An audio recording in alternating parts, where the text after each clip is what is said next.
yesterday.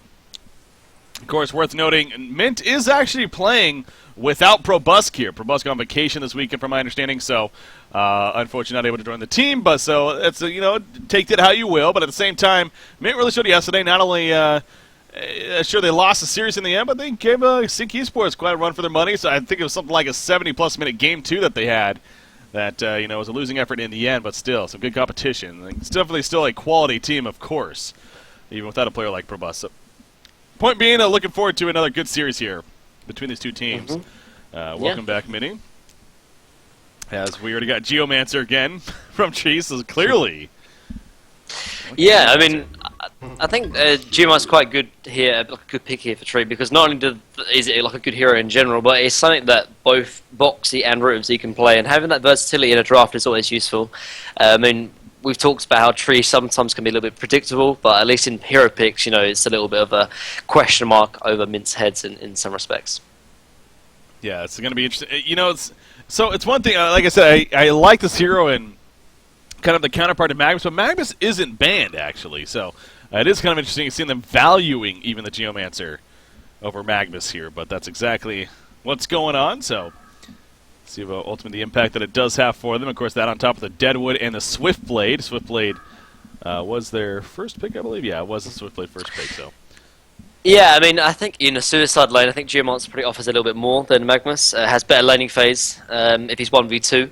And even sometimes a better 1v1 matchup if he's against a ranged hero as well. Plus, I think he has a better escape mechanism because his Q has longer range.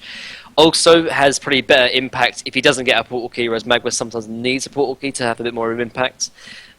So I think overall as a Suicide, I think Geomancer probably offers a little bit more. As secondary support, however, I think that one's still up in the air. I couldn't really say which ones. I haven't really played either one as second support, so I couldn't really tell you. Honestly. Yeah. Banning going to finish up right here. Ophelia, Empath, Magnus, Glacius, Riftwalker. Very support-heavy bands coming out in a sense. Support mix of junglers there. And I've seen Ophelia, for that matter, too, also left open until the next tier of bands. Pretty rare in itself, but now their team wanted that. Of course, Tree will definitely not be running it. Just would have been a matter of Mint. And if they were interested, but clearly not, so.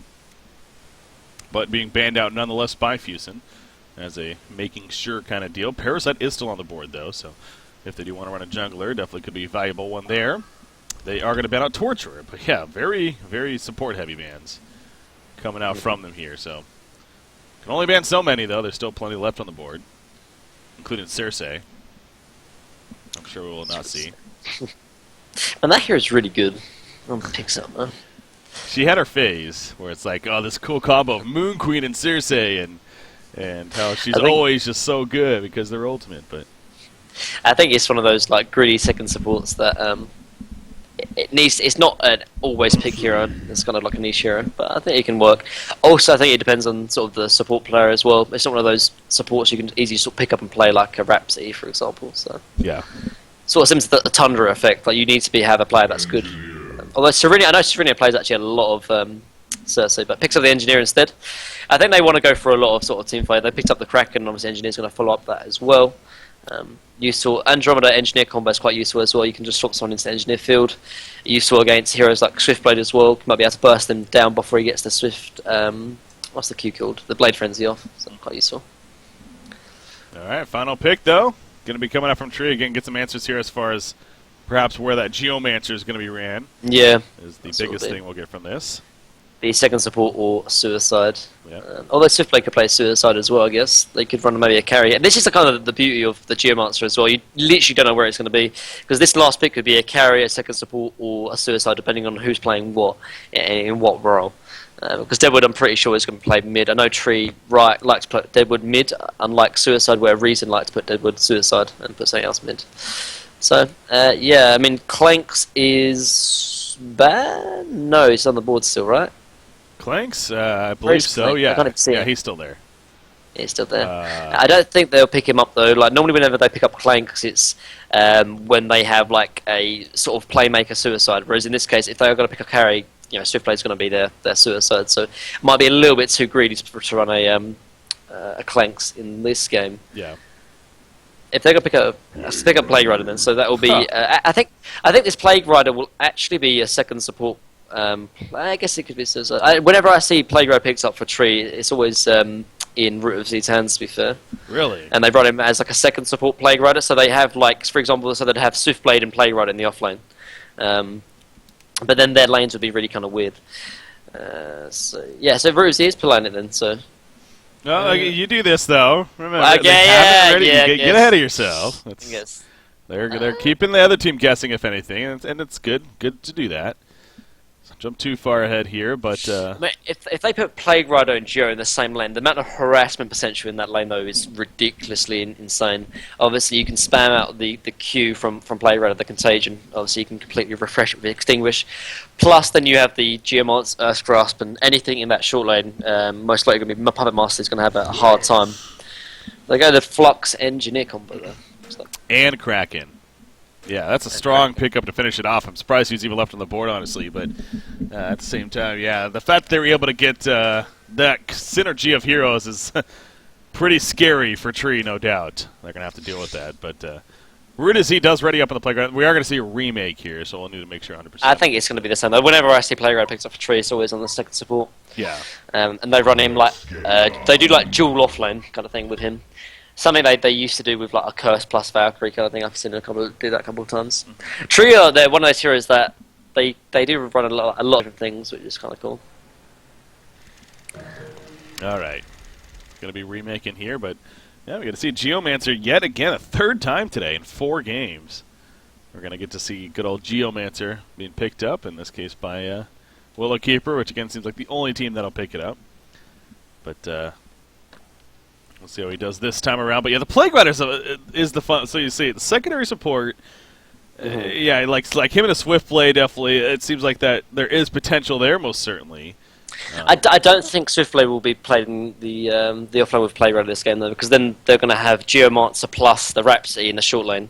And I think that's... like, you don't want to put your short lane should be something that can, obviously hop into the jungle if you need to be, but also they have such a strong off lane combo with the Geomancer Plague Rider that you want to contest. You want to contest the long lane with it, and obviously it'll put pressure onto the Puppet Master, and that will come more so with the Geo Plague Rider than it will with Plague Rider Swiftblade. So I think we're going to see Geo and Plague Rider off lane, just from personal experience. I played a lot against Tree and. Know their little tricks and strategies. Yeah. Oh yeah, that's a good inside information there, definitely. But all right, so it looks like we're going to be loading back in here now to the first game again. Another remake here. Unfortunately, I had a couple of these today actually, but shouldn't take too long though. Teams are pretty good at making these work, so the quick bans and picking the correct heroes here. But yeah, it's Plague Rider always has been an intriguing hero though. He's definitely had his time on the scene. Not so much this season, and hell, I don't even think last season either. Really, I want to see more so maybe season 1, if not before that, even where he really was a pretty a hero that definitely stuck with the competitive scene. But the idea of the denying as a suicide kind of died off. When certain heroes like a Tempest and Parasite, I guess, and they weren't able to level 1 deny anymore. So. I mean, the biggest weakness of Plague Rider Suicide was that you could easily dive in time and time again. You go behind the tier 1 tower, you dive in with the supporters plus the jungler. However, you have like Geo or another +1 in that offlane with Plague Rider, then he still has these great strengths in the sense that he can use the deny and keep the harassment and the sort of kill potential there. However, with the +1, he has that protection as well, so he can't get dived as easily as he normally would. So, nice little innovation or sort of a touch on the regular old school classic of Plague Rider. Although Boxy is readied up, so completely forget what I said, Breaky. All right. And, we're going to cheer much over see. Man, it's so frustrating because all the time, right? We used to be scrim partners with Tree, and they played like the same stuff all the time. And you're like, okay, yeah, we finally know what Tree's going to do, and then they play it in like actual competitive matches, and they literally do nothing what they did in scrim. So it's like, thanks. Like they used to run like Glacius, Gladiator, Mid. They used to play a Curse, and we saw that a little bit, but they played all this funky stuff, and then they don't even use it in competitive games, man. Interesting. Fusing, making me look stupid, man. Yeah, it's that's just those mind games, though. I mean, it's again the fact that they even readied up with it before the remake, knowing that there was going to be a remake. Really, and whether that was on purpose or not, I mean, that definitely, I'm sure Mint is maybe even thrown off guard a little bit. It's like, wait a second, oh, now he's on Now he's been playing with Boxy, so it is going to be a Suicide Plague Rider. So it was Skin, by the way. Jeez, not a hero we see too often. But anyways, going to be going to the top lane. Yeah, you got Root of Z on that Geomancer, and actually heading bottom right now with Deadwood. Oh, but they're just okay. Yeah, so they're also going down here. He's going mid initially. Yeah, but they probably do the same thing as they probably did in the last game against BMG. You know, get Geomancer to start pulling with him, and I think the more and more you start seeing Tree, you sort of see the differences of when they actually pull into the jungle, and then the differences between when they actually rotate the carry into the jungle and leave the second support in the lane. In this case, I think we're going to see jungle Geomancer, because he's a hero that can actually jungle after the creep wave is completely died. And Swiftblade, although he can farm the jungle, not as maybe as good as like a Clanks that can farm stacks, for example. So. Alright, so well, apparently a graphic bug, so gonna have to restart here. Is Zibe holding us all up? Well, we have 3 hours till the Super Bowl starts, so let's hope that at the very least we can finish things up prior to that. But we will stick this out, though. We'll stick this out. I don't want to miss my national anthem, though, man. Better finish in time. We got wait, is Katy Perry singing the national anthem? No, it's gonna be somebody else, right? Yeah, it's somebody else. National anthem, Super Bowl. Who's singing it this year? No, that's not. Is you in it? Is it Beef? Oh, Adina Menzel. That's right. Right. Who? Adina Menzel or whatever. It's the Frozen chick from Let It Go, right. all that. Yeah. Okay, good. That's actually a really good movie, man. I actually love it. Oh my god, Frozen's amazing. Yeah, she should do good. She should do it justice. Yeah, it's good to see. She should do America proud. Oh my god, you guys are so nationalistic. Oh man. America. Okay. Good talk. All right, now back to game number 1 here. We got continuing things on. All right, quickly, just one quick tangent. Who's going to win? Well, oh, the Super Bowl? Seahawks or Patrick? Oh. Yeah. I mean, I like the Seahawks more. It's a case of like I don't really like either team, but yeah, if I want one team to win, the Seahawks. But honestly, I really, especially after last year's Super Bowl was just shit to watch because it was just such a stomp. So I'm definitely hoping it's not like that. I had some Broncos fans in London, and they were just like literally in tears, and it was like, oh my god, it was so bad. I would understand that. Anyway, so we got, look at the bottom lane, though. Engineer, Andromeda, and Puppet Master all coming down here. So we are going to have that try-on-try action. I like this as well, because they're trying to contest Tree. Like, normally, obviously, if Tree were running against a Suicide Kraken, perhaps, Geo could actually pull the lane and actually can, start jungling with it. Now, Mint are saying, look, we're going to run a tri lane down here. We want to make sure that we're actually contesting. This is what I was saying last series, Breaky. Make sure you throw a wrench into Tree's plans. If you do something that they're not familiar with, like aggressive tri lane, for example, Tree, they're going to be on the back foot. And a Geomancer in lane at level 1 is not going to offer nearly as much as an Engineer or an Andromeda. So, I really like this play here from Mint. Yeah. Absolutely. So Mint throwing the mind games to Tree right here. Now this does mean Plague Rider is going to be that solo against a Flux. And again, Plague Rider, not a hero we see often, but this is a strength of his, is in that Suicide Lane because of the deny aspect with that Extinguish. Now Flux obviously a very good hero in his own right, especially solo 1v1. But I assume honestly Boxy should do pretty well up here at the top side to get some good lane control. At least that's the idea. You see right here though, it's actually going to be a decent push coming in for Flux, so maybe not. But keep an eye on that. But of course, the bottom lane is where I'll try to keep the camera up most of the time, because that's where the action should be happening from here. Yeah, Mint running that triple range, so that in itself, pretty scary potential. Swiftblade maybe not as scary, but definitely Rhapsody and Geomancer, especially Rhapsody. She's the one that needs to make sure not to get in range of the stun combination that could definitely come out here. So Puppet Master also, I'm sure, is going to level up the Puppet's hold. Puppeteer's hold. Why is it Puppeteer's hold? Why not just Puppet hold? It's so much more simple. Anyways, he does level that up at level 2, so no Whiplash yet. That's what I was getting at, though. Again, wants more of the crowd control here. Also doesn't want to push the lane like crazy. So Tree have actually got off a triple stack here in pool camp, and this should probably deny at least 2 creep waves actually, because although they have just placed a ward now, they didn't do it at the start. So this is actually quite a big win here for Tree in this tri lane right now, because this creep wave should die because they've got a wolf commander in it as well, and the lane is kind of pushed out as well. So this creep wave should sort of die before Mint can sort of come over and try and contest it. So going to give them a lot of XP advantage, although Puppet Master is rotating over, but most of the creep wave's already dead. So yep, nice little play there from Tree. And yeah, maybe just a little bit of a misplay, seeing that the ward was placed so late. Yeah, nice play. Definitely. And yeah, you see Geomancer managing to get some pretty good farm out of this, so well played. Yeah, I mean, I on think this part. Biggest thing is that the creep wave got denied, and obviously there's no experience gained from Mint. So Yeah, really nice play. that's definitely good for them. And so Mint having to perhaps get some adjustments going right here, because having to deal with that's unfortunate. I mean, sure, they got the water side down now, but it's already this is going to be a level 3 Geomancer, I'm pretty sure, once he finishes these off, and that's going to play a huge role, no doubt, as far as possible kills in this lane. I mean, again, we saw that level 2 Earth's Grasp, which I'm sure he'll still level up in the situation. It can do a lot of assisted damage for those kills, and again, it does AOE damage too. Remember, so. The idea that they're stacked up on one another, if I'm not mistaken, right? Yeah, in a 195 radius. Oh, so. Deadwood. Deadwood, yep, he's going in, going to be fine. At the top lane, Flux and Plaguerunner? No, they're just having some fun, saying hello to one another and falling back. But yeah, because of that, though, look at that. They've got a whole level on every single one of the players down the bottom lane. All level 3s here for Trent, and all level 2s here from Mint. So if we're going to see an engagement here from Tree, it's going to be right now, if they can catch maybe this Engineer from the side.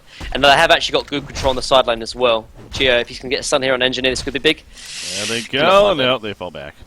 Yeah, they knew. That Water Sight giving them just enough information to work with right here. So you can see in the new radius circle. Middle lane, back. Rune control coming out from Deadwood, picks up the refreshment rune bottom, but top lane? No, again, Flux should be fine. Yeah, it looks like, I mean, I've been watching this lane a little bit, it looks like they've been harassing each other, just not really focusing too much on last hits. And I think this probably will favour Plague Rider a little bit more than the Flux, because obviously Plague Rider probably does a little bit more than farm, or with less farm, sorry, than the Flux, so yeah, just not so wrong. Yeah. Ooh, I hear double damage. Is that Andromeda? Yeah, it's hard to tell on her, so. She has the double damage rune here. That may scare Tree a little bit more, but you see Geomancer, though. Again, though, the Ward of Sight's giving them the information that he's trying to hide right here. Middle lane, again, just back and forth. Kraken is level 6 first. So keeping that in mind here, too. Yeah, I mean, I don't think a kill can happen in the other lanes, really. Like, Kraken and Deadwood are too tanky to really get a kill on either one, unless they misplay. And same goes for the Plague Rider and Flux as well. Flux is too tanky to die to a Plague Rider combo, and the Flux doesn't have the damage to kill Plague Rider. So if there's going to be a kill, it's going to happen in the bottom lane, without a doubt. Yeah. That's potential there. So, Geomancer, this Ward of Sight, it's going to be wearing off in, 52 seconds here. So they still have about another minute of where they get the information of what's possibly happening. So until that despawns, I'm pretty sure we're not going to see the action, unfortunately. Because, again, you see him coming over. They know he's there, though. They're going to start falling back. It's very obvious. But, again, if anything, they're fine with that because it's Swiftblade. Hey, he's going to farm a little bit and not have to worry about getting jumped himself or anything like that. So it's still not the biggest steal in the world. But. Yeah. I'm surprised Tree haven't actually tried to invest in counter ward in this pool camp ward, though, because, because of that one pool camp that Root of Z did, obviously they got a whole level over the trial, which is very, very big, and they could do it again if they counter this ward, but still haven't done it, unfortunately. Yeah. So that Ward of Sight, here we go, 8 more seconds. Gonna be Plague Rider's actually mid, actually. They might going to try to set something here on the Kraken middle lane. He's got the Plague-oo. Here we go, Kraken. Gonna be done. He had a haste rune, though. He had it bottled up, and he was ready. He's like, you're not ganking me. So Plague Rider spending a good amount of time trying to set up that gank, and unfortunately nothing out of it. So that means Flux has been having some very free farm at the top lane, and having to do with that. Finally, bottom lane, here we go. The Ward of Sight despawn, and guess what? They go in. Engineer, he's going to be the next target. Flux pushes them away, though. Oh, that's big. That he just got level 6 as well. He just hit it, and he leveled it up to push them away. That was good timing. Yeah, I'm actually kind of surprised they didn't actually run Flux in the tri-lane down here bottom, actually, because Flux will do actually a lot stronger than the Puppet Master, I believe. Oh, might be going again though, bottom lane. Yeah, here we go once again. Oh, the take on to 3 heroes. Of course, no Crystal Field or anything like that. Will they finally get a kill this time around? Andromeda going to be that target? Yes, they will. Geomancer gets credit for the kill. And now he's trying to squirm on out of there. Switchblade spinning on top of Engineer. He stuns Puppet Master off to the side, and they will kill Engineer in the end. So a 2-0 start right here already for Willowkeeper. Right off the bat. Yeah, Meanwhile, the top lane, the Plague goes out. It's not going to be enough initially for the kill. Only did the one hit. It did not bounce. And now Plague is going to go for the TP. He will be successful. He cannot stop it, of course. So, very close right there at the top lane as well. Yeah, this is looking a little bit grim here for Mint. They're losing the tri lane, obviously. Middle lane and top lane isn't really coming out ahead either too much. Obviously, Deadwood somewhat getting beaten by Kraken, but not the biggest of deals, honestly. The trading farm, and obviously the same goes for top lane as well. And losing a tri lane, I mean, it's only 2 kills, but I think it's going to get only worse here from here on out as well. And I think the only real play they can really make is maybe get Kraken with Portal Key, but he's still maybe like 3, 4, 5 minutes before he can get that.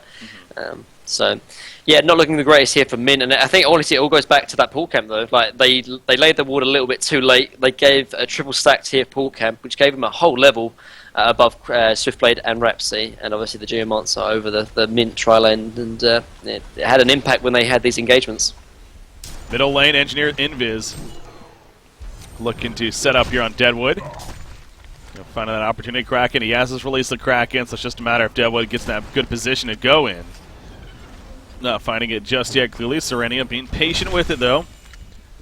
And I don't think there's anything that really gives him the sign that he's nearby, but something's telling Deadwood something's up. I mean, you look at the bottom lane, no supports are here. So if anything, it's just communication kicking in. That tree's like, okay, be careful, be safe, because somebody might be on top of you when you don't expect it. So, and that's the case here. So yeah, he's playing passive enough to the point where he's going to be fine initially, but they're just saying, screw it, we want to dive you somewhat. Pretty much at the tower, at least Kraken comes out. There's the open from Engineer. Turns out with the Falcon Punch. TPs are coming in. They will kill Deadwood. Is it going to be enough to buy time? No, it will not. The ports took too long right there to get in. So good execution coming out from Mint. The patience pays off and eventually made the go for the kill attempt, which they were successful with. So Deadwood falling right there. Kraken's farm really shooting up there now. 411 gold per minute. He took some good damage right there, but again, going to be fine in the end. Nearly having the portal key, though. Kraken's already well on his way to that, so. Yeah, Labyrinth Kraken, man.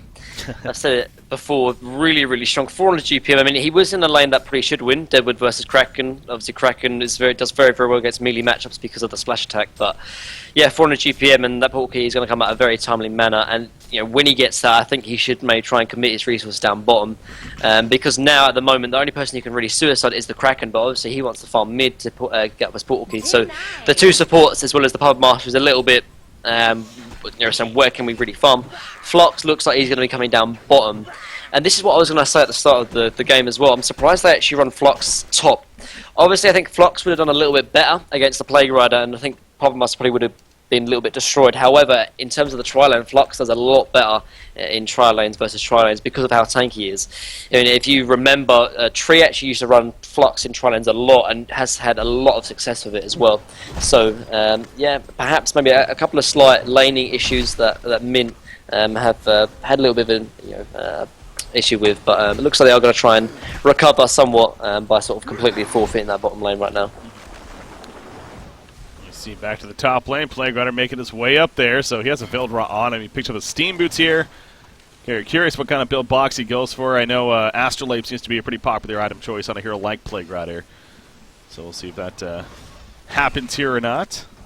Yeah. In this case, but it just seems weird to see Boxy on Plague Rider as well. Yeah. Like, it's not a playmaking style of hero, and it's just, I don't know, yeah, like it says, we talked about it with Mickey on Jerazad the last series as well, didn't we?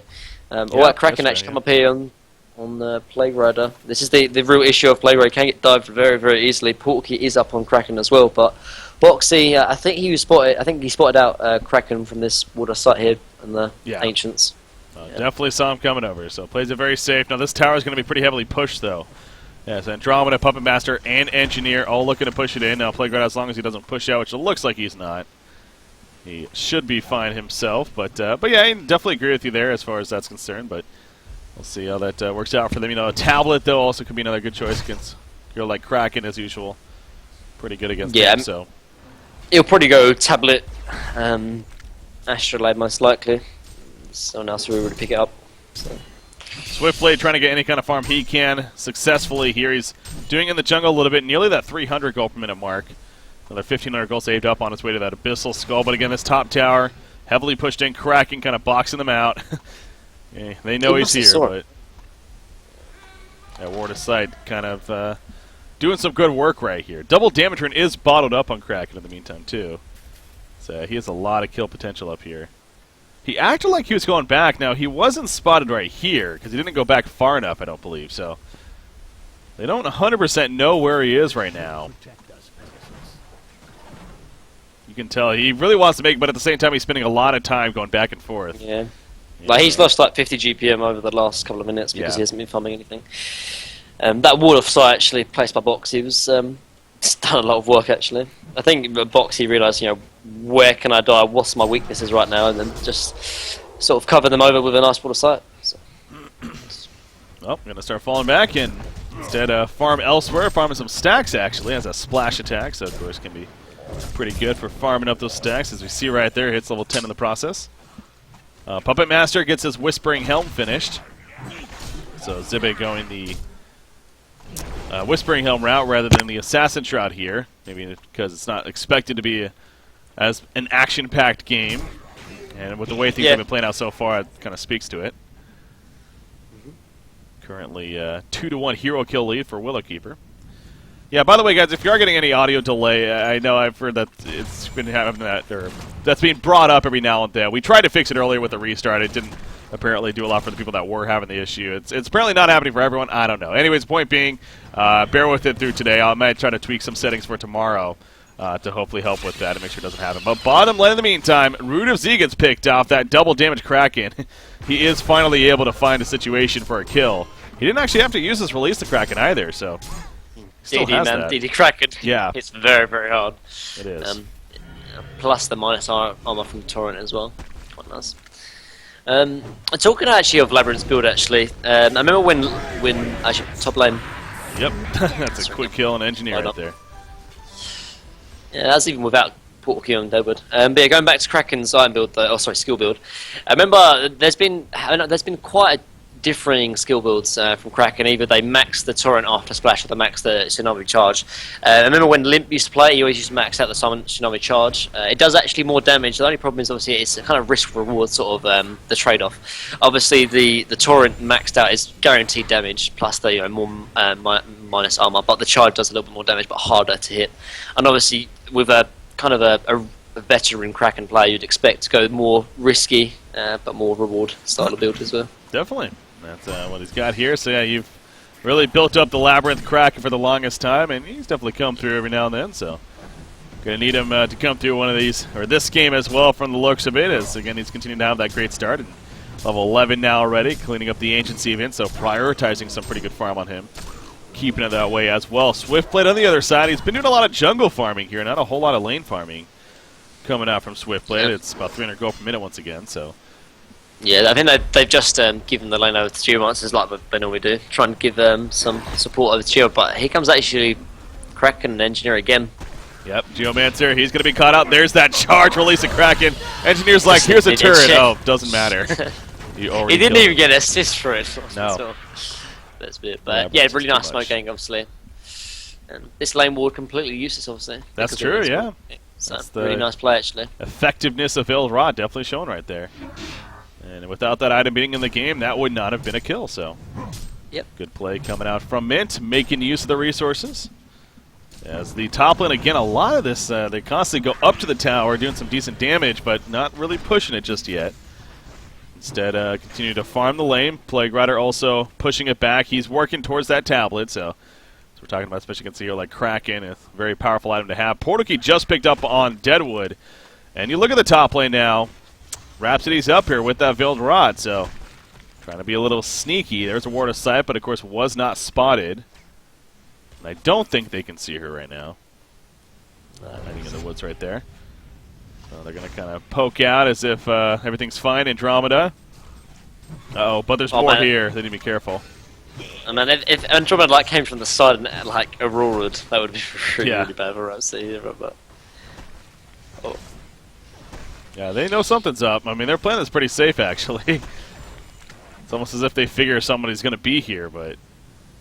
it's like Rhapsody's it's like... just so tense. Oh, man, if I was Rhapsody right now, I'd be really scared, because you're literally right next to 3 heroes.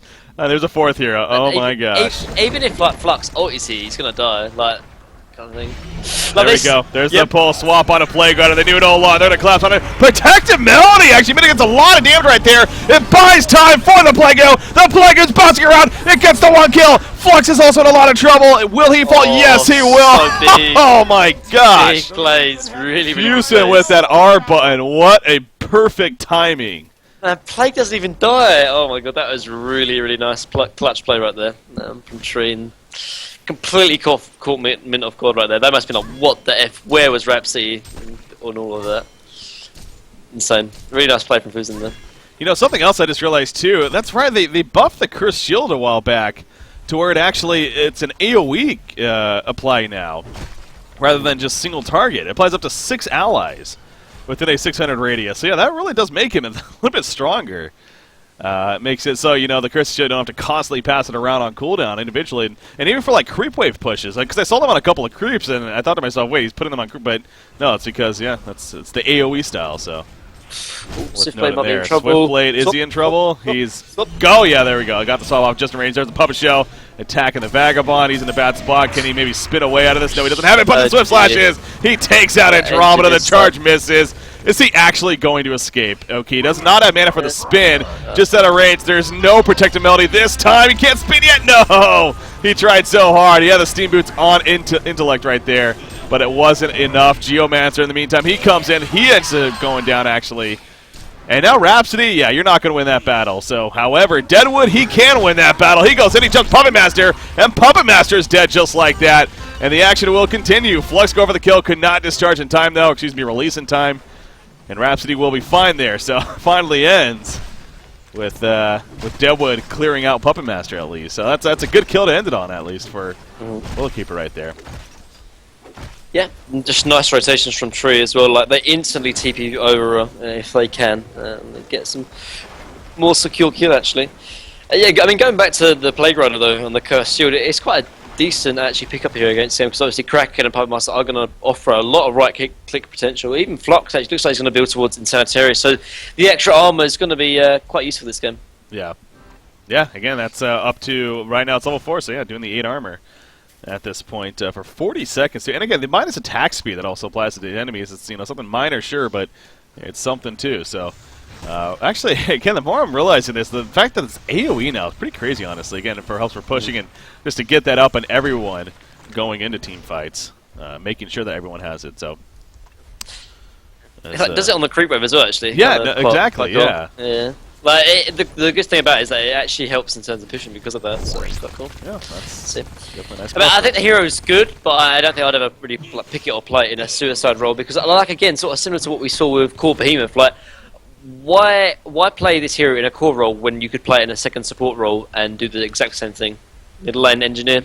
Kraken with the Invis. Yeah, they're going to jump Engineer, though. Deadwood does it quickly. Hey, he's going to swap in Andromeda with the stun follow-up. There's a Talbot out.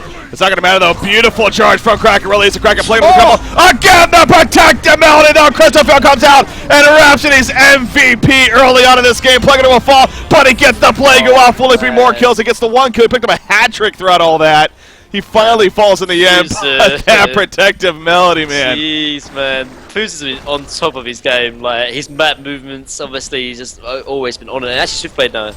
Just gonna kill the creep wave. Yeah, Futon again, man. Like, so clutch, honestly. Like, he does so much with so little. It feels like, and that's really the marked support of a great support.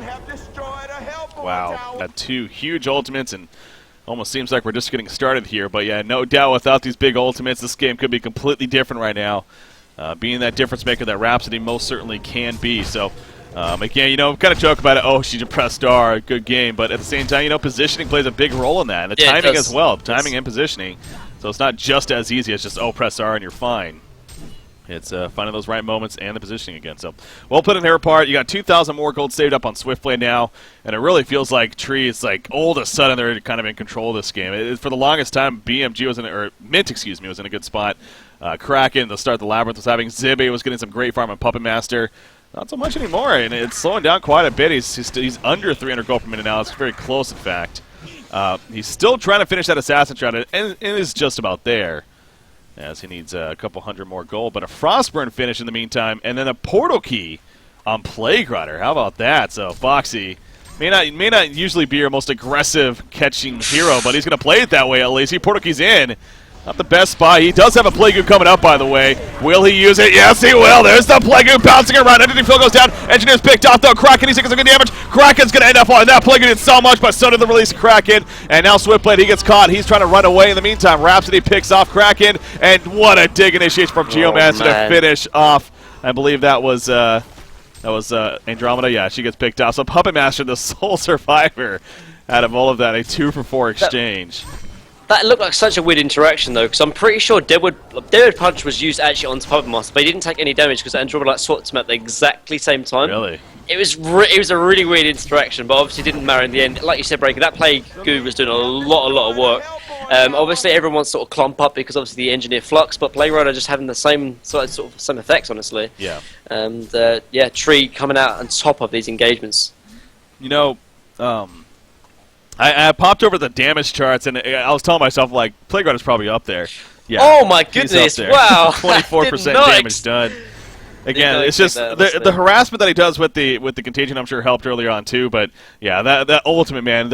These Plague carries. There was only the one at the top lane where it just hit Flux once, and that was it. But other than that, I'm pretty sure they've gone like max bounces in these last couple of fights, and that's been a big role, of course.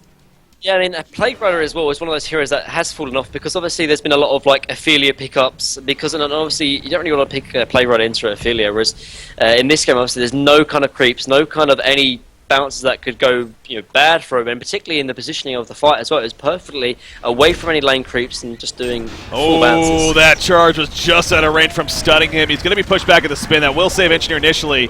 He's trying to Swift Slash this right here. No, he doesn't have the mana for it. Never mind. All right, it's not cooldown, actually. So Puppet Show comes out. He might have overcommitted right here in the stun onto Andromeda.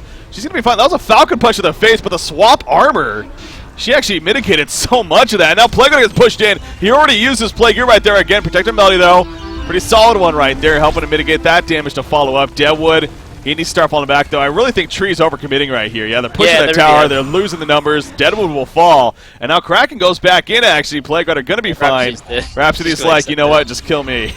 What is Plague Rider doing? Oh, Boxy. Why did he go back in? There was literally no reason. Just to get the kill on Kraken, which he didn't even get? Oh, jeez. What? Oh, now what is Geomancer doing, too? Oh, gosh. Okay. I mean, they are split up now. I guess if he could definitely get a kill like on Andromeda right here as soon as he sees her. Oh, jeez. Is he going to go for it? The way this game's been going, I feel like he is. Oh, maybe going to go Puppet Master, actually, because he's by himself now. Okay, this could work out. Swift is up in 2 seconds. Yeah. Might be a set up. Follow. Stop his TP. Stop his TP. Oh, he's got a Shroud, actually. Yeah. Yeah. That's C. Yeah, he's going to Shroud right there. Well, he might go for the creeps, though. Yeah. Oh, yeah. Okay, takes over the skill degree. Oh, that was so close. So close. Anyways. Yeah, Tree, I think, got a little too tunnel vision there. Yeah, definitely. I mean, when Swiftblade died in that team fight, that's Tree's time to say, look, guys, please get out, back out. That's the sort of warning call. Swiftblade, get out. But instead, Deadwood dies, then Rhapsody dies, then Boxy comes back and tries to help, and then they die. And then, I mean, they were really far ahead, but after those couple of silly decisions, which I think is Tree's biggest downfall, is those silly sort of team decisions that really do end up backfiring, costing me a little bit. Obviously, they're still far ahead. But obviously give Mint ways to get back into this game. Or Rhapsody. Yeah. You see initiation down here. Rhapsody stunning in onto Andromeda. Rhapsody in the front lines. Not often you see that, but wanting to get some pressure up there. A lot of wars going on. Oh. In the background, Deadwood jumps. No Falcon Punch even needed. Just simply attacks down Andromeda. And she got caught in the rotten grasp. So already she's dead. I mean, she doesn't have a swap on. Well, she won't be able to swap because she's dead. So that's kind of important here. again, we saw last time that she swapped, and the Falcon Punch hit her, but it really didn't do much damage. That's because, though, she had 30 armor, basically, at that point. So that buff definitely proved. Oh, what a... the Rotten Grass blind. He doesn't even know that he hit it, but he actually landed on an Invis Puppet Master as he was running in right there. So, but they get the tower kill, so a big picture. Again, Willow Keeper. Pretty good feeling after that right there. Definitely having some good signs for them. Dawnbringer finish on a Swiftblade. He's also level 16, so has that working for him. Portal Key on Geomancer. There we go. He just purchased that as well, so a couple of clutch items there. How about Big Arlong playing the flush right here? Choosing to go the Cracky build. It's the Sanitarius, and it could be definitely the Ice Sprint into Frostal Skull next, but... Well, I think the reason being is that they've got good initiation from Kraken plus Engineer. Engineer's got a portal key himself anyway, so because of actually how good kind of farm Serenia has got, he doesn't need to get a portal key to have better positioning to get like a good discharge into energy field, because Serenia could kind of do it by himself. So because of that, Flux can help out the right click and physical presence by going like you said, the Kraken build, and I do like it. Puppet Master getting some more farm in the Ancients in the meantime. Shrunken Head is getting close to being finished for him. It's a holy trinity of items they like to see on him. Andromeda's level 11 right there. Pretty big deal, because that means he has a level 2 swap now. Portal Key, by the way, on Engineer. Wow. So managing to get some decent farm for their supports here, apparently, as he's picked that up. So that's good news for them. You see the Veiled Rock Gank, though, coming out by Tree. Looking for any open opportunities here. Not going to find anything just yet, but you got, this is definitely a clash bound to happen. Mint. Oh, gosh, they're going to be jumped. What is that right there from Jim? It's a little bit awkward. And oh, wow. Well, then. He thought they were doing Congo, but yeah, no. They weren't. That's a fake Swiftblade, and nope, pretty obvious. Just charges in recklessly, so. Yeah, you're right, though. He thought that they were doing Congo, and little did he know he'd let him jump into them, and now they are. And he does not have a buyback, so yeah, Root of Z. It's that case of like, if they were doing Conquer, obviously that would have been a good move, but he kind of went for that completely blind, and that was the big risk in it. So that's another fake Swift play. They pick up on that pretty quickly. So enough to force him back, though, surprisingly. Plague Rider, he wants an opportunity here. He needs to be careful though. They know something's up. Man, twice in this game where people have sort of sat in these trees so close to death, but yeah, he's gonna be fine in the end. So he's still just kind of holding his ground. He has a portal key, remember, so he can get out of there pretty quickly if need be. So Conqueror, again, it's not. They decided to stop it. Andromeda's going back in. That's the real Andromeda. And that's a dead Andromeda. They're just going to collapse out there. A little surprised, actually. That I thought that was an illusion for a second, but no, she was going to counter war to something. And Congo's quite low already before. Yeah, I think it's going to be a Congo kill. And they don't actually have any real vision into the Congo pit either. I mean, I think Mint probably know it's going on, but they don't really know exactly where it is. And so initiation is going to be hard, so it looks like Mint is just going to give up. One big ass monkey. Damn. There you go. Token of life on a Puppet Master, or on Swiftblade, excuse me. Would have been on Puppet Master if Mint got it. They do not, so Tree picks it up, and yeah, I mean, that's what a turn of events right there. It seemed like Mint was going to be in a good spot to possibly do Congo, and after that miscue from Geomancer, but they decided to stop it, and all of a sudden, a minute later, Tree ends up taking it themselves, so that's stalls what Mint had as far as a chance going for them. And now Puppet Master going to just try to pick a farm in the middle lane. Flux is nearby as just in case measure. In fact, pulls him away. Just to help him get to the next area quicker. Only a single set of Ancients, so not the most farm to happen here. There's a Portico on Rhapsody now, too. So these supports on the other side manage some pretty good farms some way, somehow. As, yeah, Rhapsody almost near that 200 gold per minute mark here, so... Swiftblade, though, another 3,900 gold saved up. So, again, getting to that point of, okay, well, there you go. There's the answer. Shrunken Head coming out here. And that's a pretty solid choice, as always, against a hero like Engineer, especially. And for just many reasons, so. Has that now to work with, and they're going to set up to push middle lane, it looks like, before a pause comes out here. Quick pause, apparently.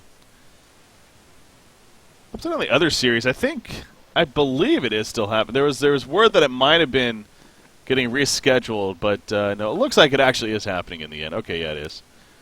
So, again, that's the other losers bracket round 2 matchup here. Shrek is Love versus Nullstone. It's about damn time. That one going on about 26 minutes into their game 1 there. Ooh, Voodoo Jester coming out from Oh man, Nullstone. that hero is so sick. I love that hero. The Hellborn have Nullstone right in destroyed there. the Legion Tower. Seems like a pretty even game. But back to this one. They're coming out of the pause. So the bottom tower pushed in, but here comes the secondary mid tower. That's not going to last long, and that'll get taken out pretty quickly as a result.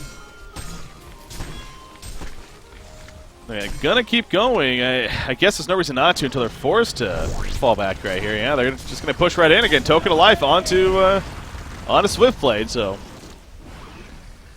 he's feeling pretty comfortable. He just got that Shuriken hit as well. Now they're even going to stick around. So I'm not going to choose to fall back. Top lane, Zibe. He's going to play it safe right here as they are actually starting to fall back now. A lot of avoiding going on here between these two teams now. These last like 5 minutes or so. Shrunken Head close to finished on Flux. Of course, he got one on Puppet Master. They're going to go to the Conqueror Pit, but of course he's not up in that area even. But So yeah, Flux looks like he's going to go Shrunken instead of Frostwolf Skull. Which I guess is pretty decent, because I mean, actually the Plague Rider, like you said before break, doing a lot of damage. Obviously he's going to stop any of the Geo Monsters spells as well, which should be used. But I think actually it's the Plague Rider are we doing, or pretty much being the main reason why people are going to pick up, because it's surprisingly doing so much damage, and that's probably why Puppet Master picked up himself one as well. It's the only thing is that Swiftblade is doing, it's becoming that right-click carry, the right-click threat. He's got a strong head of himself. He probably will go into a Savage Mace as well, most likely. Yeah, is his normal follow-up. So, and for Min, they should be able to defend high ground though. They've got Kraken, Engineer, and Flux, all great defendings of high ground. So I don't think Trio are really going to try and force the issue. They're going to TP back there. that they are, secondary tower.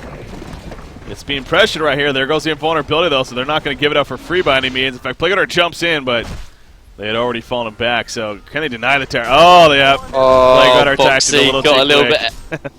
Plague a little bit antsy, but Yeah. not the biggest of deals. But yeah, Trio are only 5,000 gold header, which is really not that big of a deal, seeing as it's 35 minutes into the game. They got 3 shrunken heads now: Flux, Kraken, and Puppet Master. So yeah, it's going to really rely on how much work this Swiftblade can do, and I guess that's going to rely on how well his team can really set up for him.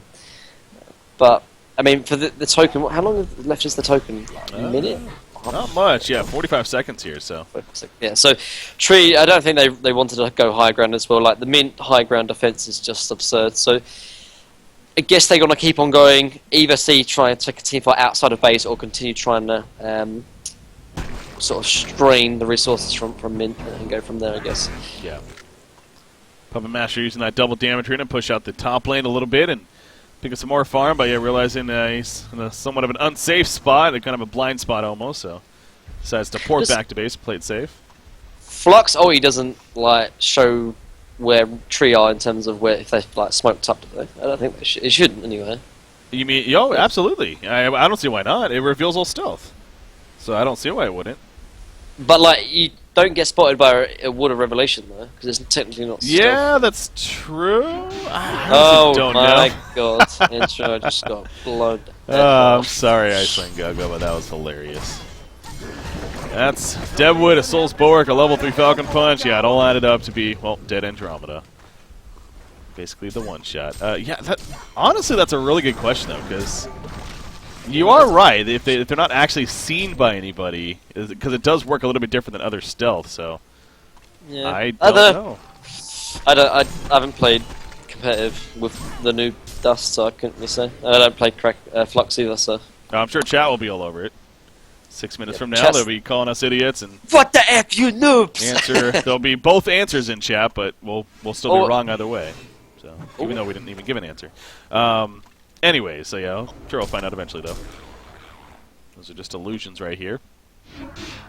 Scouting out of the jungle. Oh, that's a real one down here. That's Flux down here.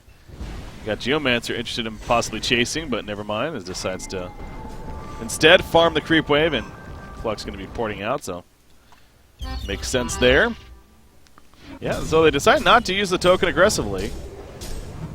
And I assume maybe purchase a Slayer. Yeah, Slayer going to be coming out to Swiftblade, so now he's working towards that Savage, basically, on that right click.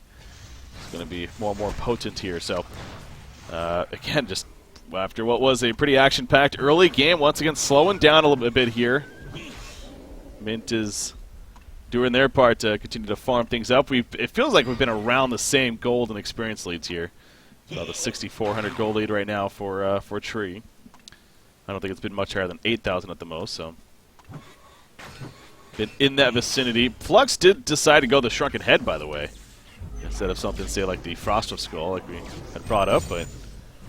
Yeah, I mean, I think we touched on it a little bit before, but Plague-Rider always doing Yeah. too much work, so he just wants to sort of nullify a lot of that, make sure he can get his stuff. He'd probably go Frostwolf afterwards, honestly, but... I mean, also, I don't know how much of an impact or how much Big Olon was thinking about this, but I mean, obviously, the more strength he actually picks up, the more Deadwood ulti is going to do in terms of actually affecting, because obviously it's minus 35% strength, so it could be the fact that he doesn't want to get too strength oriented, because then Deadwood ulti might be doing a lot more work. But whether that's playing a factor in his mind or not is another question, I guess. Yeah. Going to the middle lane, Veldrock Gank once again coming out right here. Is gonna look for an opportunity, but not gonna find it though. Tree like on point with the Veldrock Ganks though. Like I can't think of any other team that do it so often and it's kind of so well as well. To be fair, like the one criticism sometimes I see is that they use Veldrock when it's really really obvious. Like sometimes when creep waves aren't pushed out, but. On the most part, they did well. I mean, Reason used it quite a bit, but I don't know what you think, Breaky, but I think Tree probably did it the best. As far as Villarot, yeah. They, oh my god. Just blown up. Engineer did. But, yeah, but because of Villarot, I mean, they were the first team to use it right off the bat, and we noticed that. Remember. And, definitely making a point of it. Now, Swiftblade, he got caught out here. He's forced to use a Shrunken Head. You see Geomancer in the background. Crystalfield going to be coming out. Will it hit anybody? It will not. Shrunken Head from Puppet Master. Geomancer are falling. So slashes bouncing around. But the charge from Kraken. But there's another protective melody to save the day initially. Swiftblade will fall. The Plague does come out eventually. A little bit late, honestly. And Flux will survive right there. So another very beautiful protective melody. But this time it wasn't enough to make the big turnaround. However, Deadwood's still trying to make something happen right here. And he does have Plague Rider kind of nearby, but now Deadwood, he's by himself pretty much. It is a 3 versus 1. They're trying to chase him down. Puppet Master, no. The portal key just before he can get the puppet show off, and I think Deadwood should be fine now because of that. Yeah, not going to be able to chase him, but... Yeah, obviously Deadwood was sort of... Well, he eventually went up top to kill Engineer, but then obviously Deadwood's a little bit more useful than an Engineer in the team fight, so Mint took the advantage and went from there. Yeah, another big...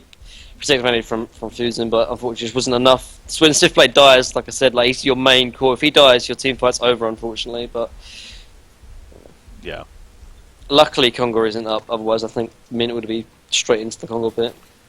Yeah, Mint really making this a hell of a game here. 40 minutes in again. This is definitely still anyone's game at this point. In fact, decreasing the lead that much more, and even taking the experience lead because of all that. Yeah, Swiftblade just simply getting caught out by this Hellborn team. And I also noticed the Whispering Helm Skeleton King from Puppet Master. He actually used it to net Swiftblade right there, of course, with a physical stun, despite him doing the spin. So very good use of that as well. One of those side things that you not usually expect without an Ophelia or something, but of course Whispering Helm allows for that opportunity. So really, Tree needs to be careful with that. Blazing it, boys. Jeez, again, yeah. They're just constantly using this over and over and over again. And again, even though it doesn't seem like it's maybe had the biggest impact this game, it's like if you use it over and over again, it's bound to have a pretty big impact. So that's what they're going for here. I mean, you can see on the minimap, though, Mint's playing it very safe. It's almost like the Nymphora effect here. They're kind of grouped up. Yeah. They know that that's possibly happening. Obviously, they played against Tree before. They know what's up with them and how they love to use it. So, I'm expecting it. Looks like Plague is going to go for a Storm Spirit, which actually, I mean, I love Storm Spirit. I mean, I've talked about it a little bit before and how I think the item is actually a little bit broken. But in this game in particular, actually, the Storm Spirit is going to do a lot of work because you're going against Puppet Master. For two reasons, obviously, if you get the Voodoo Puppet onto someone, or there might be an engagement perhaps around Congo. Should be fun. But yeah, so you put up the Voodoo Puppet onto, say, Deadwood, for example, then the Storm Spirit hits on them. Like, you have to have. You can still hit the Voodoo Puppet, which is kind of waste its charges on it, and can actually do a lot of work because obviously it's kind of on top of the Puppet Master to make sure that he doesn't use or doesn't attack the Voodoo Puppet while Deadwood is Storm Spirited up in the air, which is kind of hard to sort of do when you're in the midst of the team fight, and can sort of bait out the Voodoo Puppet just with one item. So yeah, really, really good pickup here. Again, they all use it near the Conqueror Pit, and this actually could set up something. Oh, jeez, they're so close, too. But, again, you just see Mint. It's like they have a third set. They weren't spotted. Oh, the Courier. I guess they were. Yeah, the Courier was there. That's what it was. That Couriers in general are so broken because you have the in-bun ability. Down here, but yeah, I mean, we've talked about it before, but like...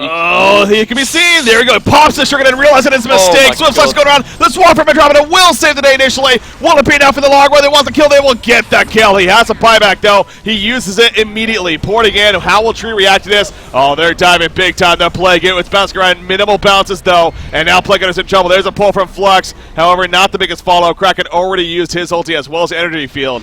And the rest of them should be able to get away. So minimal casualties, actually, for that buyback. It could have been much worse. In the end, they just lose the Plague Rider. Good. The only issue is that a Plague Rider, I think, will have to buy back. Otherwise, I think Mint we're going to start taking Congo, which they are rotating over to do now. Yeah, there's the buyback. Then yeah, so nice play from Tree because they should not give up the Congo without a doubt. Yeah. Oh, that's a Courier kill. Speaking of the Couriers, going to use those to scout things out. That was their only Courier currently, and not the biggest deal in the world, but. Just buy 10, like, I'm not even joking. Yeah, right. You got 1,000 gold, just buy 10. But they are gonna protect it. As you mentioned, that buyback here from Plague Rider, and that's enough for Mint to not try to commit to this. Rhapsody's in a fun spot. Seems like they've been putting themselves in this position in quite a bit of playing pretty good. Now, again, the Courier is coming over, so Rhapsody, I fear for her life right now. Because, I assume that spotted her. They know she's here. Yep. She portal keys away pretty quickly, so that's good that she has that item, of course. But as expected, 44 minutes in, Congo, a lot of attention being brought to it.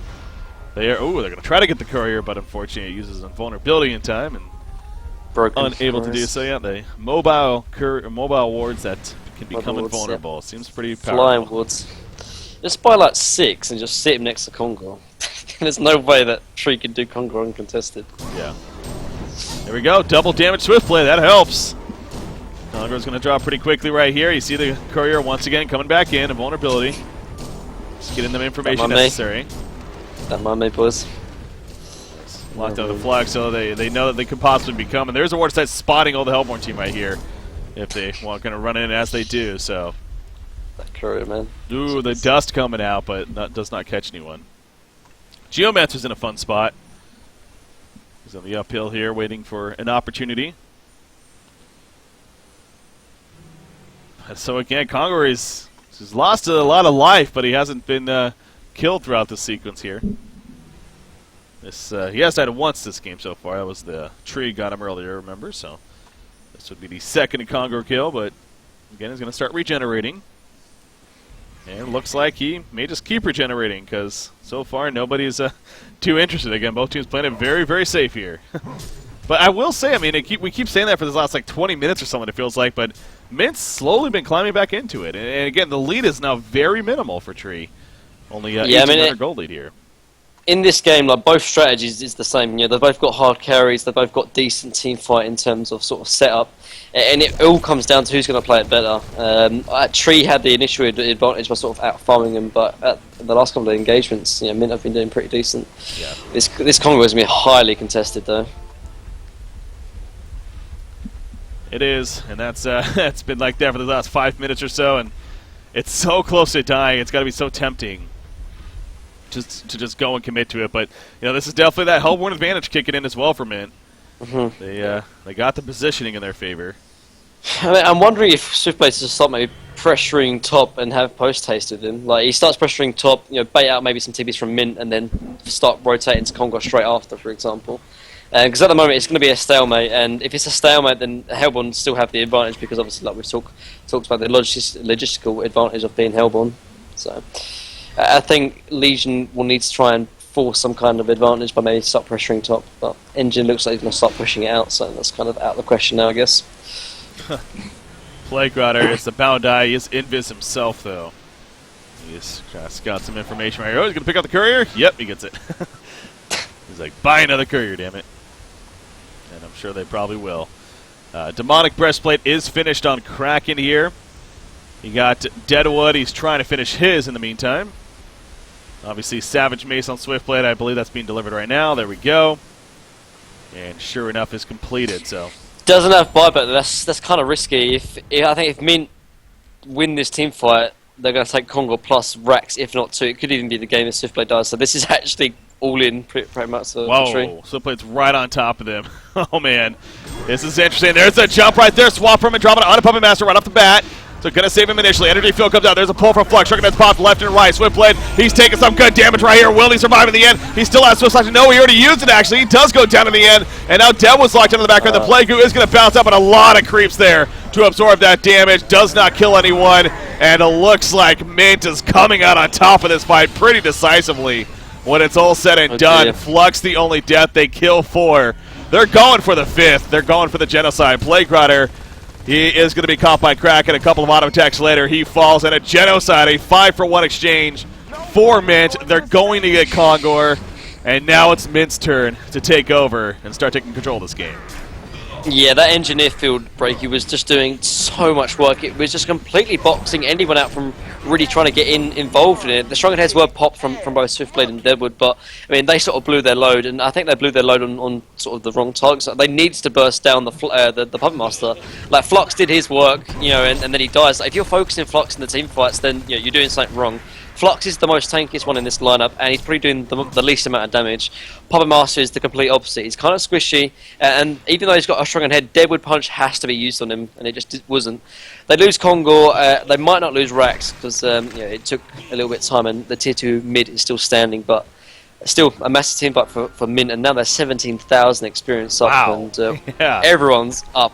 All of them are level 16, which is something that should be mentioned, though. Oh, absolutely. Andromeda and Engineer, both their supports hitting that level. So those are 2 significant heroes. So getting a level 3 ultimate, pretty big deal to have that. So a little bit longer on the energy field, as well as the swap now having a lot of range compared to a little, all the way up to 1,200 range at this point. So, yeah, you did mention, though, I mean, there's still plenty of game left because, again, it's still no racks taken out by any means. Even the secondary tower top left for Tree right here, but that's got to be a big shot to their ego in a sense, as far as feeling pretty good in this game. But again, just the grinding it out from Mint especially, just a lot of just grinding it back in there, just slowly, and they finally got the opportunity needed to now take that commanding lead. But yeah, you said 17,000 experience lead. I was so focused on the gold, but experience is really up there in favor now. Another Veiled Rock gank. Well, this at least results in something. It will. I mean, again, it's only Andromeda. I honestly think you could argue Tree's overusing Veiled Rock, especially as a 5-man group, because that's like the first kill they've gotten using the 5-man Veiled Rot this game in like 3 or 4 attempts at least. I think I actually have to agree with you, Breaky, because it's not so much that 5-man smoke ganks is bad, it's that it's becoming a little bit obvious, and second of all, it's what they're getting in return. They got that Andromeda kill, however, all 3 of their cores were not farming in the meantime. Like, whenever you normally see sort of smoke ganks used, it's mainly for like 3 or 4 to find like one pickup while the other one's farming, or at least showing themselves on the map.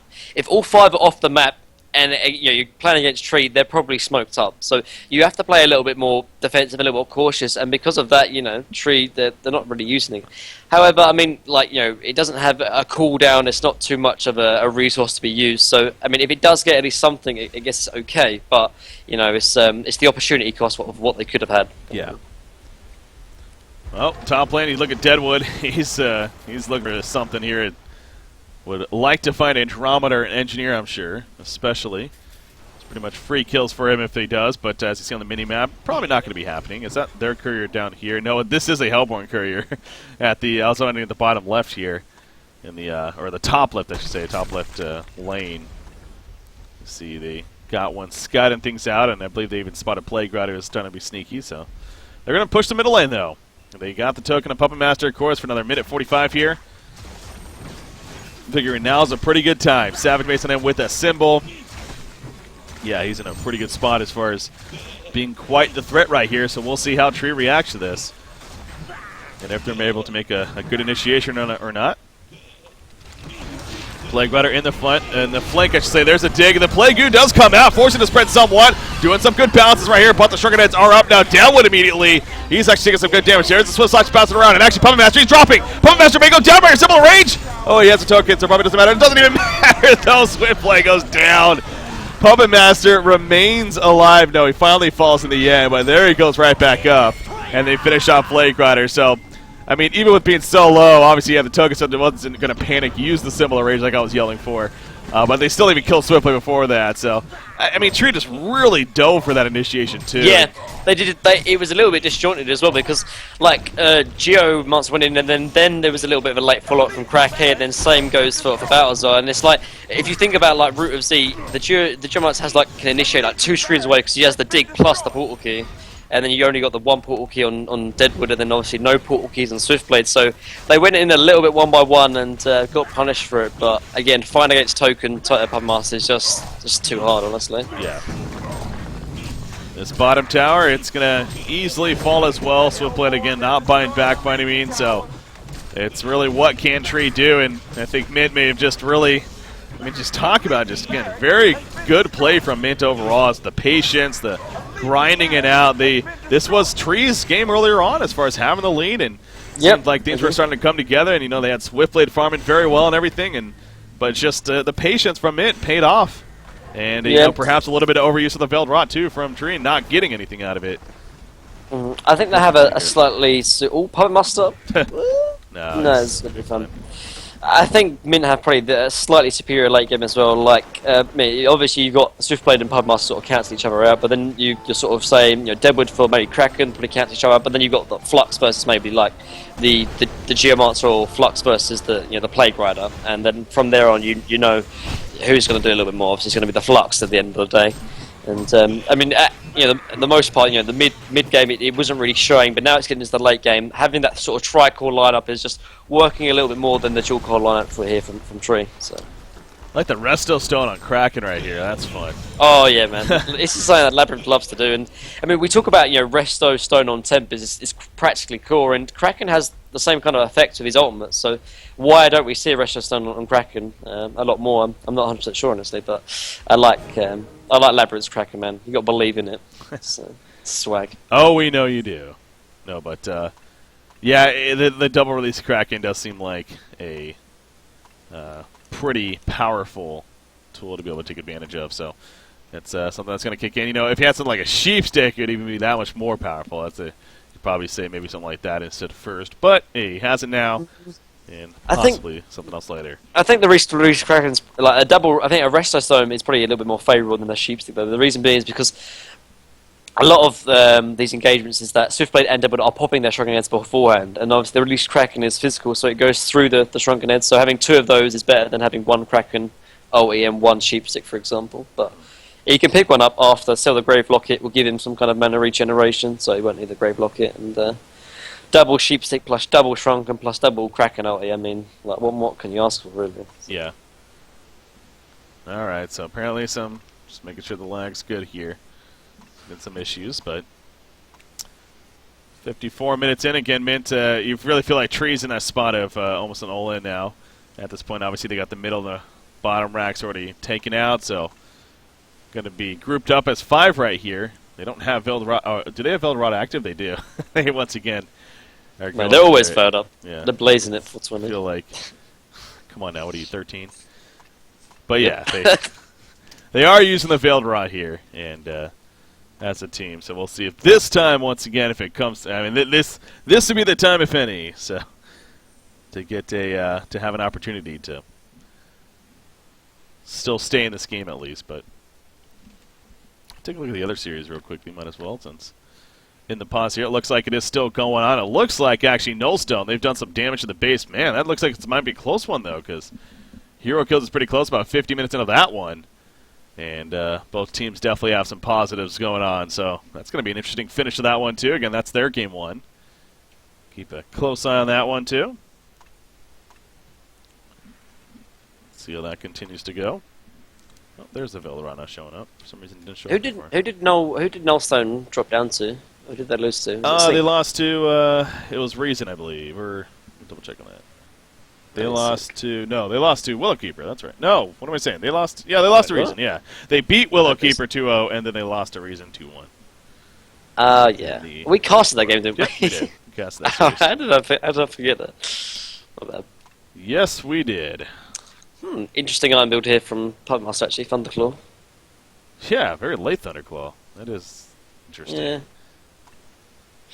I can understand the synergy though. Like, I think he wants to build attack speed because then obviously the E procs a lot more. Because obviously the more attack speed, the more eventual crits you can get with the E, which I do like the understandable. Does give him way to sort of clear creep waves as well, which is decent for any kind of split pushing potential he might eventually do, and obviously helps with the symbol of rage as well. Able to sort of get it off. Yeah, I would like to see him pick up post haste though, because now like I know it's really, really unlikely, but if for some reason that he gets caught out without a TP, for example, and trees start doing some crazy split push, then he's going to be in trouble. But yeah, I like it. It has quite a bit of synergy with EU, because then it's going to the proc, the splash and the crit is going to proc a lot more often. So makes sense. All right, so not exactly sure what the issue is. Apparently, they were just getting a little bit of lag here, but hopefully, again, not too much longer. Have to send this pause. Okay, it looks like Mint's going to be good to go. Just a matter of tree if they feel comfortable here. All right, apparently they do. So here we go with that Build Rock King coming out. And so they're going right past the Skeleton King, who has no clue. Horrible scout he is. Oh, no. Oh, that's awkward. That's really awkward. Swiftblade accidentally right-clicked the Skeleton King. So he came out of the Veiled Rot and everything's blown. Oh boy, yeah, and you saw in the minimap too, Rexers, or Mint's like, okay, we're gonna go over here. Same goes again though, like they do, I mean I can understand they're a little bit desperate to go for this smoke gang, but like if you look at top lane, again, it's pushed in quite in heavily favour of Hellborn, and like whenever like that is pushed in so heavily without someone farming it, like it screams they're going for a smoke gank, and obviously Mint's just going to play defensive and group up as 5. So I think there's still a little bit more work to be desired for Tree in terms of their smoke ganks. I don't right click a Skeleton King and make sure waves are cleared out before they go for these smoke ganks, because otherwise it's going to be just too damn obvious, honestly. Whew. Whiplash crit for 1163 has a double damage here, and that'll do it. So Puppet Master, very, very fearsome once again. They're going to go top again. They already have the middle and the bottom cleared out, so the creep waves are taking care of business there. This is that final push kicking in from Mint. Can Willowkeeper some way, somehow make something happen here? It's a lot easier said than done. They're going to have to do something, though, because this is pretty much the game, is safe to say. So look at Veiled Rod again, man. They just love this freaking item. So they're going to go around the backside. They probably spent like 1,000 gold. At each, least. Okay, yeah, here we go. So they're not spotted by the Ward of Sight. Obviously, that's the benefit here. But are they even still going to get comfortable positioning? Not really, because Mint's playing it very safe somewhat. Again, it's so obvious that the creep wave is literally at their base and there's no one else to be seen. In fact, they're going to go over here. They know something. So out comes the release of Kraken. There's a play from Flux. Deadwood actually jumps at Andromeda. Gets a quick cut of hand. Puppet Master, though. He pops his Shrunken Head. He still has a similar rage. Meanwhile, Swiftblade, he's barely alive. He is dead. Not so much alive anymore. Double tap for Xavier right there. And I think we're going to be seeing the GGs coming out. Boxy does pick up a kill onto Engineer, but obviously Puppet Master, the main target, he's still well alive. There we go. Vote to Concede comes out. And GG, well played. Game 1 going to be going to Mint here over Willowkeeper. So congratulations to them and taking that 1-0 series lead. But we'll see how things continue to shape up here in this series. So looks like actually the other series also finishing right as I say that. And we'll get an update on that anyways. Yeah, so thoughts on Game 1 they're finishing up? Yeah, just I think Tree perhaps didn't realise the timing of their draft. Like they were looking strong 30 or 40 minutes in, but eventually the double Krakenoi obviously and just the overall tricore from Mint was just a little bit too strong. And even the supports in the late game is offering maybe a little bit more, like the Andromeda and the Engineer. Both, I mean, Engineer had freaking Frostfield play at the end of that game, man. Like, did a lot of work, and I think else in that last team fight in particular, the focusing was just a little bit off. Like they focused Andromeda, and it's like, yeah, but then you got Puppet Master and Kraken to worry about as well. But I don't think it mattered.